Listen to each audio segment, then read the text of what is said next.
আবারও কুয়েত আন্তর্জাতিক বিমানবন্দরে একটি বড় ধরনের হামলা চালিয়েছে ইরান। এতে বেশ কয়েকজন আহত হয়েছে বলে জানা গেছে। বৃহস্পতিবার সকালে চালানো এই হামলায় বিমানবন্দরের প্রধান রাডার স্টেশন ও বিমান ট্রাফিক ব্যবস্থাপনা সরঞ্জাম মারাত্মকভাবে ক্ষতিগ্রস্ত হয়েছে বলে জানায় কুয়েতের বেসামরিক বিমান চলাচল কর্তৃপক্ষ। মধ্যপ্রাচ্যে চলমান উত্তেজনার মধ্যে আমেরিকার সাম্প্রতিক সামরিক অভিযানের জবাবে ইরান এই হামলা চালিয়েছে বলে জানা গেছে। হামলার পরপরই কুয়েত কর্তৃপক্ষ দেশটির একমাত্র আন্তর্জাতিক বিমানবন্দরের আকাশসীমা বাণিজ্যিক ফ্লাইট সাময়িকভাবে বন্ধ ঘোষণা করে।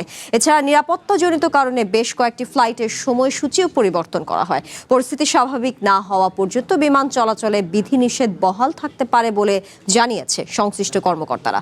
চলতি মাসে কুয়েত আন্তর্জাতিক বিমানবন্দরে এটি ইরানের দ্বিতীয় হামলা। এই হামলার ঘটনাকে পরিকল্পিত ও জঘন্য আগ্রাসন হিসেবে অভিহিত করেছে কুয়েতের পররাষ্ট্র মন্ত্রণালয়।